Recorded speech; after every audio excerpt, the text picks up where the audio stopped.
tutandike. Kale nze Bishop James Bukomeko omulabirizi owokutaano ow'Emityana. Nga njagala okutwala omukisa guno kwebaza Katonda olw'olunaku luno tukyadde maka g'omwami n'omukyala ba Ssempungu nga baana bava mu bulabirizi obw'Emityana era Ssempungu ono omukyala yamuwasa okuva Emityana. Tulina enteekateeka ng'obulabirizi okukyalira abaana baffe byonna gye bali, okubamanya nabo batumanye, ate era n'okubasabira, ate era nabo bamanye ebigenda mu maaso mu bulabirizi bwaffe obw'Emityana. Kale nno buli mwaka tubeera n'okusaba era nga tutera okuŋŋaanira ku Mengo Senior School mwaka omulundi gumu, era ku mulundi guno tujja kubeerayo ng'ennaku z'omwezi 18 omwezi ogw'omusanvu. Naye ku mulundi guno twasoose okukyalira abaana mu bwa Ssabadinkoni bwabwe tusobole okwekolamu omulimu. Kale y'ensonga lwaki tukuŋŋaaniddeko wano, twemanye tugende okutuuka ku lunaku olwo olw'okukuŋŋaanira awamu nga ffenna aba dayisisi y'Emityana nga twemanyi bulungi era nga tutegekedde wamu kunga abaana baffe ate awamu n'emikwano gyaffe bonna abawangaalira eno. Era kyenva mbayita ennaku z'omwezi 18 omwezi ogw'omusanvu tutera kutandika okusaba ssaawa 3:30 mu chapel e Mengo. Era twebaza nnyo Mengo Senior School etuwa buli mwaka omukisa ogwo. Kale njagala nakozesa kiseera kino mbakoowole mwenna abalina akakwate n'Emityana Diocese mujje tusabireko awamu omukisa ogwo tugufune. Era neebaza nnyo omwami n'omukyala ba Ssempungu ate era nga bebakulira n'abaana ab'obwa Ssabadinkoni bw'e Kawungeera be batukulemberamu, so tukyadde mu maka gaabwe wano Ensaggu. N'olw'ensonga eyo nkubiriza mwenna abaana batasobodde kubeerawo wano kubanga enkuba yataataaganyizaamu abamu ne bagamba tebasobodde kujja, mujje ku lunaku olwo. Mulabirizi, tuddamu ddi okusinkana ng'oggyeko 17 oli 18 oli waliwo olusinkana lwonna oluliwo nga luno luwedde? Ng'ennaku z'omwezi 2 tujja kubeera baana b'e Namutamba naye nga tugenda kuŋŋaanira awo e Namirembe ng'ennaku z'omwezi 2. Era nkubiriza abaana mwenna ab'e Namutamba tujja kuŋŋaanira Namirembe nga bwe tukuŋŋaanidde wano, tweyongere okwekolamu omulimu nga olunaku luli terunnaba kutuuka olwa July. Mulabirizi bakwaniriza mu bitundu eby'enjawulo, kyankizo ki ekibadde wano leero? Wano ekyenkizo ekibaddewo nti baayise n'ab'eŋŋanda zaabwe ne babeerawo, n'abantu b'omu kitundu ne babeerawo, era tubaddewo bangi okusinga bulijjo kubanga omukolo bagutegese nga munene nnyo nnyo nnyo, era tuli basanyufu nnyo, twebaza omulimu gwonna gwe batukoledde. Mulabirizi, omukristaayo yandiyisizza atya ne banne ab'eddiini endala? Tusomye ekyawandiikibwa okuva mu Zabbuli 133. Kiraba kiri ekirungi abooluganda okutuula wamu nga bakoze eki, nga batabaganye. Ensonga eyo nkulu nnyo, abantu bagibuusa amaaso oluusi ne beesosola mu ddiini, mu mawanga, mu byenfuna, mu myaka, naye mbadde njigiriza ne mbalaga n'ekyokulabirako nti n'abaana abato nze banene bange, bazungu bange ab'enzikiriza ez'enjawulo. Nendaga n'abaana abalala nga baakula ate babeera eno naye nga nali nabo nga baana bavubuka bato, so buli ngenda mbasangawo. Ate abaana basaasaanye n'ensi yonna, ne ngenda mu Amerika, Bungereza, Germany mbasanga. So ekigambo ekikulu nnyo singa tukinyweza okwagalana ate ab'enzikiriza zonna, kubanga nze abamanyi obulungi ntambula n'enzikiriza zonna era tukoledde wamu emirimu. Nze nga nkolayo emirimu n'eno ewaffe nkolayo emirimu, tolina kyofiirwa okuggyako kasa weesosola ate gw'obeera mu buzibu. Bishop, akasembayo kuno omulundi guno ojja tujjukiza lwaki kino kikolebwa. Nsaba okulengera okakooneko bajjukire lwaki kukola kino ekyokusinkana ab'Emityana. Ekyokusinkana Emityana kigambo kikulu nnyo kubanga njigiriza abaana first of all okubeera abantu b'abantu byonna gye bagenze gye basabira gye bakolera mu bitundu gye bawangalira ago ge maanyi Zabuli gyeyogerako galinga amafuta agayika ku kirevu kya Alooni ogwo omukisa gw'amaanyi bwe tubasisinkana abaana bamanya biki ebigenda mu maaso mu bulabirizi bwabwe ate era netubakubiriza okubeera abakwana emikwano gibayambeko n'ewaffe eka gye tubeera Mutiana okolera wamu emirimu nga bwe njogedde ku mirimu mingi nnyo gye tukoze era gye tukyakola tuzimba amasomero amalwaliro agajjanjaba abantu ku bwereere amalwaliro amanene ge tuzimbye tuzimbye shopping malls James naye ziwerako tuzimbye guest house byonna okuyamba tusimbye emmwanyi byonna byetaaga ssente nyingi dayizisi esobola okubeera nga esobola okweyimirizaawo naye tetusobola kubikola nga tetulina mikwano so emikwano gye gituyambyeko so ekirabo kino ekyokwagala abantu n'okusika abantu bonna ababuli nzikiriza kyengezaako okuteeka mu baana bano nabo bakolere eddala ekyo tujja kubeera b'amaanyi singa bagenda mu maaso ne bakikola tujja kubeera b'amaanyi njagala omwana abeere njigiriza abantu we ambassadors of God ogamba buli mwana yenna gy'ali ambassador waffe mu mirimu gya Mukama. Akasemberayo ddala mulabirizi Bishop ebintu biki ebigenda mu maaso mu ggwanga lyattu Uganda bwefuna akusinkana n'otabikomenti nga kiba kyabulyaza amaanyi biki ebyo bitatambula bulungi ebyandibadde obaolyawo bitereezebwa okudda naddala mu buntu omuntu abeere n'obuntu ekiseera kino kye tuyitamu kiseera kya kuddamu ssuubi abantu bamaliddwamu essuubi ebintu bingi mu byobufuzi mu byenfuna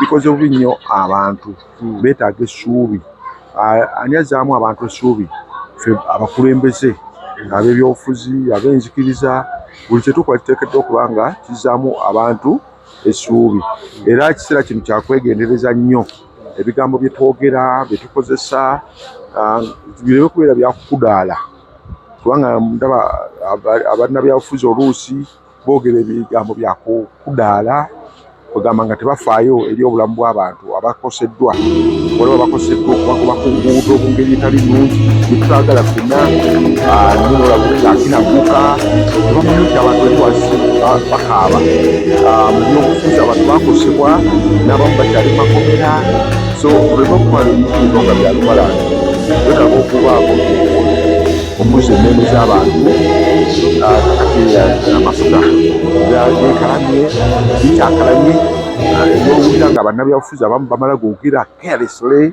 kifo ky'okubumirwa wamu n'abantu n'okubalaga nti waliwo ekikolebwa naye statements ezifuluma bannabyabufuzi ngulwa tebafaayo eri bantu that is dangerous n'ebira bingi nnyo abantu ab'okukira nga bakinaguka kyokka nga abantu bayita mu bulumi obutagambika so twogere ebigambo ebizaamu abantu essuubi Katonda tuyise ffenna tuli ambassadors be fe abannaddiini aba leaders bonna even political leaders we are God's ambassadors so whatever we say whatever we do we must know that there is a way people are affected whether negatively or positively so we need to be very careful tulina okubeera abeegendereza tomala bwogera kubanga abantu balumwa ku mitima gyabwe. Yes. Bishop kano ke kasemberayo ddala nsaba mu kitu ky'olimu ekyo bwa Bishop bangi abali mitendera gino egya wansi ng'abannaffe abakulembeze mu makanisa oba mu makyaki gaffe tugambe ng'ababuulizi tulinamu abasumba naye ng'oli ali eri agamba endiga zinankolerera Bishop ebbanga lyenkulabidde obadde musajja mukozi era buli w'obeera okikubirizo ekyokukola kino kiri kitya naddala kwabo abakola aba abakulembeze baffe mu nzikiriza ate nga besuddeyo gwannaggamba ku byenkulaakulana tugezesaako nnyo mu dayisisi yaffe okulaga abantu bye bagwanidde okukola kati ng'ewaffe mu kyalo tubadde tulina omukisa nti wasinga tuba n'ettaka naye n'osanga oli nga tafuddeyo kulikozesa so tubateekamu ekyokulabirako basimbe emmwanyi oba balikozese okusinza ekitundu ekyo bwe kiri ente abali gye balirunda tubeere n'ente era waliwo parish ezikaakano omutandisa okufunika ente ng'ate abantu be baziwaayo willingly okulima emmwanyi ne ku dayisisi kwennyini nakitandika abantu bajje nga balabirako era tukyongeramu amaanyi twagala tubeere nga tusobola maaso eyo n'okugabira abantu emwanyi bagende basimbe obulamu bwabwe busobola okukyuka era waliwo bangi abakyuse naye si kyangu nnyo okukyusa omuntu abamu tubagamba ne mugenda olambule ng'oli ali ku ttaka naye nga tasimbangayo n'ekikolo naki n'ekimukugamba era bayetaaga abamu force so nga ate oluusi babeera n'endowooza nti we naazisimba nze naaziryako essaawa yonna nvaawo kyokka nga naffe tulese bingi bitukoze abamu kumwe mumanyi yonna gye mpise badde ndekaawo ebintu biba bitandika ne bagamba genda naye sigenda nkonna mulundi n'okumuwa wantu naye ngamba byawali saabiryako kati wano sijja kukola nedda singa ffenna tukola buli wamu ne wabeerawo ekanisa yonna ejja kubanga esanyuka ne bakujja ne bakutwala wali ojja kusangawo olwedde ebiriwo naye sigwe wabiteekawo so twejjemu omutima ogwo ogulowooza nti no byenkola nze nakukola byange naye tukolere n'abalala kyokka n'abaana baffe bajja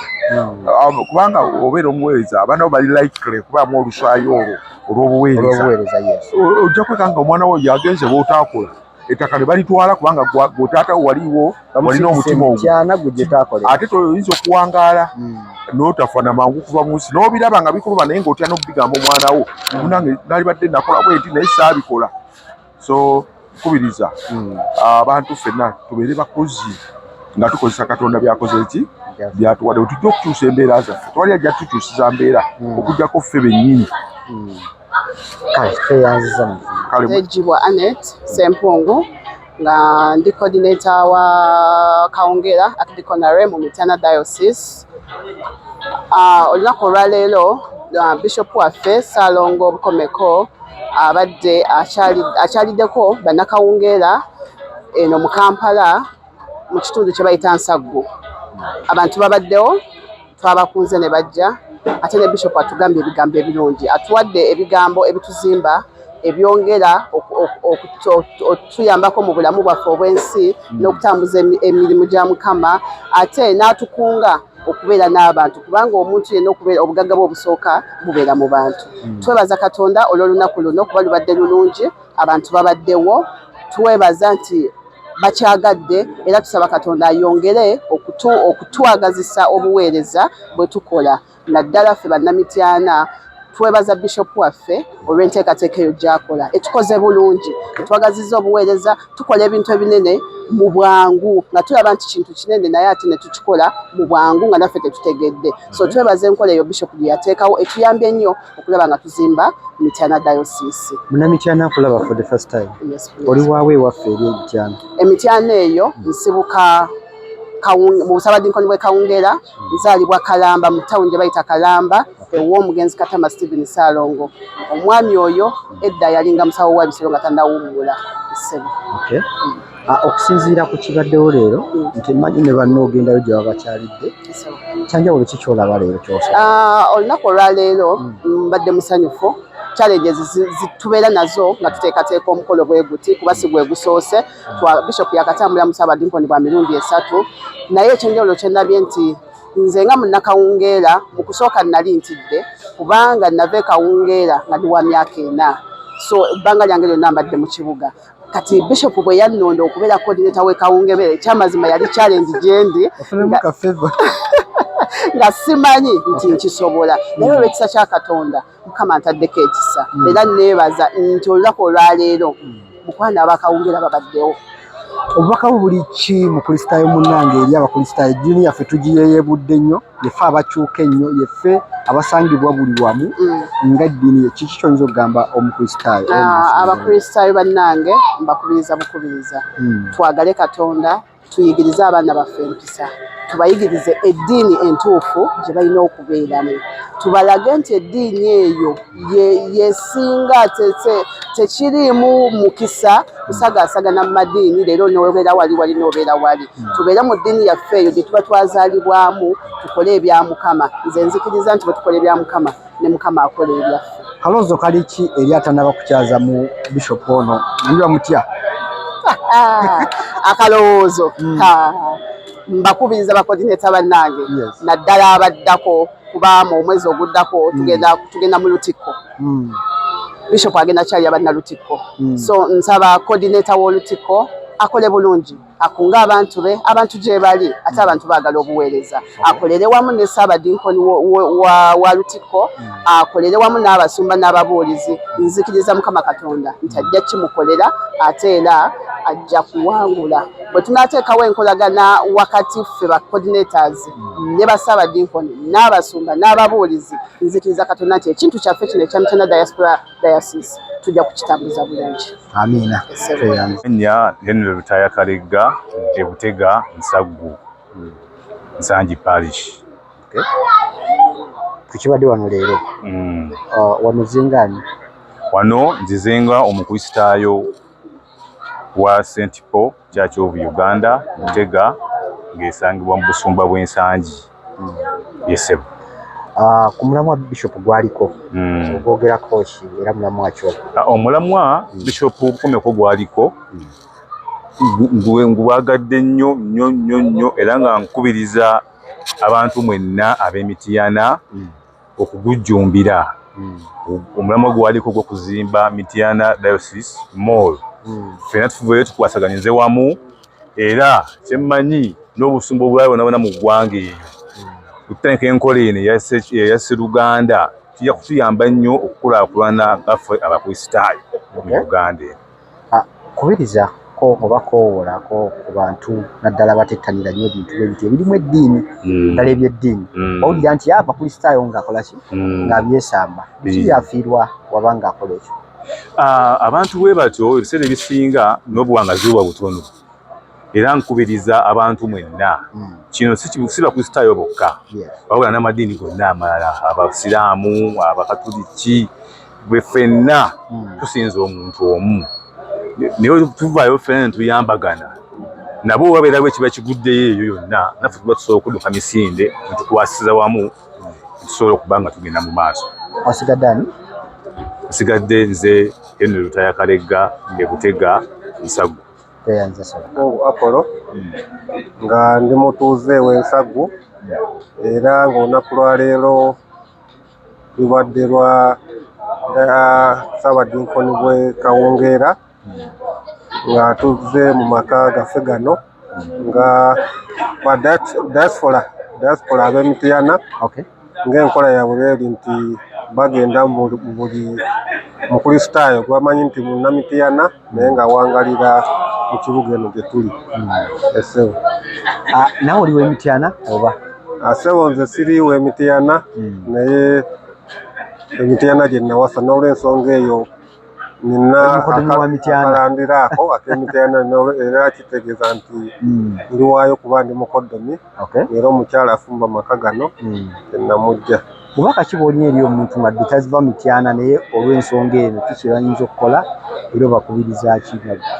Obubaka bwe mpa abantu bonna wadde nga tuvudde Mityana olw'omulanga Bishop gwatutegeezezza era emu ku nsonga emuleese era emuleeta okulaba bannamityana abawangalira eno ensonga okulaba nti bakulaakulanya Mityana era ensonga ebadde olwaleero enkulu ennyo yakulaba nti ekizimbe kyaffe ekya Mityana Diocese Shopping Mall kyongerwako okuva we kituuse era nga abadde atambula mu bantu okulaba nti obuyambi bwonna obusoboka bwonna okufunibwa bugenda mu nsawo ya Diocese okulaba nti ekizimbe ekyo kimalizibwa kisobole okuyamba bannamityana.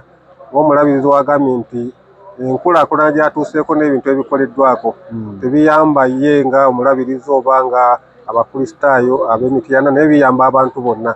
Ayogedde ku ddwaliro abakristaayo bokasi bagendayo buli ddiini eya buli ngeri eddiini yonna gye tulina wano bagendayo kuba tebabuuza nti oli wa ddiini ki naye eddwaliro ly'abantu. So ne shopping mall era mu nkola ng'eyo ssente oboolyawo ezirivaamu zijja kuyamba okutambuza byonna ebyo Bishop byatutegekedde oba byategekedde bannamityana okulaba nti biyambako era biwewulako essente ziba zisondebwa mu masinzizo ga makanisa gaffe ag'enjawulo. So we tuba nga tufunirawo wingi endala we tujja ensimbi ezo zikiwewulako ku bakristaayo ne baba nga bakola ate ku nsonga endala zibakwatako nga abantu makanisa gaabwe nga kitono nnyo kikiba kigenda waggulu n'okuba wabaawo pulojekiti eziyamba okufunamu ensimbi okutambuza Diocese yaffe y'Emityana. Owulira otya okukyaza omusu wa Bishop eriwo era kiyinza kuba kitegeeza ki? Ndi musanyufu nnyo okuba nti mu ba diaspora bonna ab'Emityana Bishop yalondawo akyale mu maka gaffe nga Basempungu era tukimwebaza.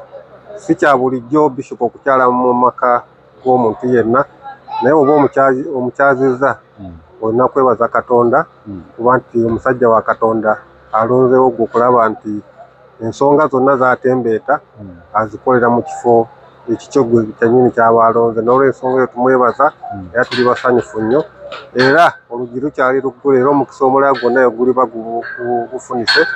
Ffe tuli beetegefu okukyaza Bishop wamu n'abo abaali bamuwolekeddeko ssebo. Obubaka bwo bulikyo obusembayo eri abakristaayo naddala okubeera nti tuyenjebuse nnyo oba tuvuddemu omutima ogulumya eddiini yaffe?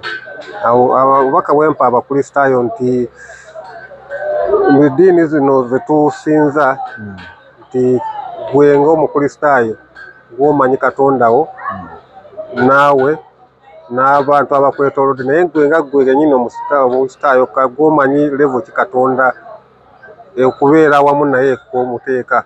N'olw'ensonga eyo nti wadde nga obeera mukristaayo nti Katonda omumanyi nga ggwe, naye kiba kya buvunaanyizibwa okulaba nti mukuŋŋaana mu masinzizo gaffe ng'abakristaayo ne tusinziza wamu ne tulaba nti erinnya lya Mukama ligulumizibwa era litenderezebwa, ng'ate we twekulaakulanya ng'abantu webyo Katonda by'ayagala. Ayagala abantu abalungi, abalamu era abamwesa ekitiibwa. Osigadde agwani?